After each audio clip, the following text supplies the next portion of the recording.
नमस्कार दोस्तों, आज हम बात करने वाले हैं सोरियासिस।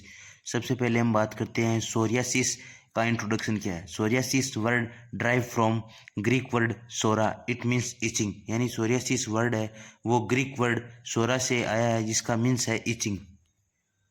इसके बाद हम बात करने वाले डेफिनेशन, यानी सोरियासिस की डेफिनेशन क्या होती है। It is a chronic recurrent inflammatory skin disease characterize by the red silver itching scaling patches over the skin. यानी पूरी स्क्रीन पर जो भी जहाँ पर ये होती है कंडीशन हो जाती है वहाँ पर red silver itching, red silver colour की itching and scaly patches over the skin पर दिखाई देते हैं। इसके बाद हम बात करने वाले टाइप की, सोरियासिस कितने प्रकार की होती है, जिसमें सोरियासिस वल्गुरिस एंड दूसरा है इसमें ग्लूटेट सोरियासिस जो कि कॉमनली चाइल्डहुड में देखने को मिलता है। इसके बाद पोस्चुरल सोरियासिस जो कि ब्लास्टर एरिया होता है वहाँ पर हमें वो देखने को मिलता है। इसके बाद इन्वर्जिव सोरियासिस, इसके बाद इरिथ्रोडेमिक सोरियासिस। इसके बाद हम बात करने वाले हैं कोज। इसका एक्सेक्ट कोज है जो कि अननाउन है, ये इसका एक्सेक्ट कोज है वो अननाउन है। इसके बाद हम बात करने वाले हैं रिस्क फैक्टर की। रिस्क फैक्टर में सबसे पहला है हेरिडिटी, इसके बाद है स्किन इंजरी, इसके बाद है क्लाइमेट चेंज, जो बेसिकली जो सर्दी या विंटर मौसम आता है उसमें देखने को मिलता है। इसके बाद मेडिसिन्स, इसके बाद इन्फेक्शन बीटा हेमोलाइटिक स्ट्रेप्टोकोकाइस, इसके बाद स्ट्रेस ओबेसिटी एंड स्मोकिंग, ये मोस्ट रिस्क फैक्टर है इसके। इसके बाद हम बात करने वाले हैं पैथोलॉजी की। पैथोलॉजी में बात करने वाले ड्यू टू एनी कोज, इसमें stimulate first grow the psoriasis cells, यानी जो मान लीजिए 10 मिनट में फास्टर देन नॉर्मल सेल्स, यानी जो सेल की ग्रोथ है वो ज़्यादा हो जाती है। इसके बाद क्रिटिनोसाइट प्रोलिफरेटिव हो जाता है, इसके बाद क्रिटिनोलाइजेशन हो जाता है, इसके बाद पैक्ड इन्फॉर्मेशन होता है।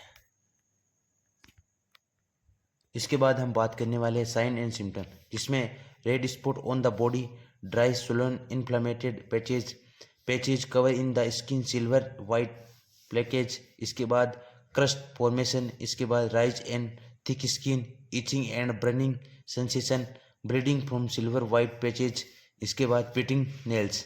इसके बाद हम बात करने वाले हैं डायग्नोसिस की, जिसमें सबसे पहले हम फिजिकल एग्जामिनेशन करेंगे, इसके बाद मेडिकल हिस्ट्री करेंगे, इसके बाद स्किन बायोप्सी करेंगे, इसके बाद ब्लड टेस्ट, इसके बाद रेडियोलॉजिकल स्टडी करेंगे।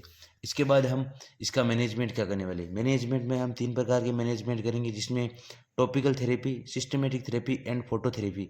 जिसमें सबसे पहले है टॉपिकल थेरेपी। टॉपिकल थेरेपी में इमोलिएंट क्रीम अप्लाई करेंगे, इसके बाद कॉर्टिकोस्टेरॉइड यानी बीटामेथोसोन अप्लाई प्रिस्क्राइब करेंगे, इसके बाद vitamin D and vitamin A apply करेंगे, इसके बाद कोलतार कोलतार इसके बाद मॉइस्चराइजर एंड इसके बाद आपको जो एसिड है वो लगाना है। इसके बाद जो कि सिस्टमेटिक थेरेपी होती है, इसमें आपको ओरल स्टेरॉइड यानी ओरल स्टेरॉइड दिया जाता है, इसके बाद आपको मेथामेथेक्सेट, इसके बाद ओरल रेटिनॉल यानी विटामिन ए, इसके बाद hydroxyurea reduce itching को रिड्यूस करते हैं।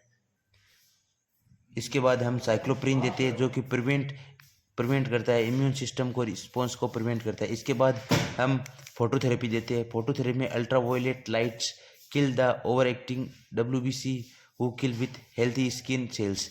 इसके बाद हम करने वाले हैं नर्सिंग मैनेजमेंट। नर्सिंग मैनेजमेंट क्या करते हैं, advice take to daily bath, use for moisturize cream after bath. इसके बाद cover the affected area in night overnight, apply medicated, expose sunlight in expose skin in sunlight, avoid smoking, alcohol and well diet eating. That is very simple psoriasis. This like in channel, subscribe. Jai Hind, Jai Bharat.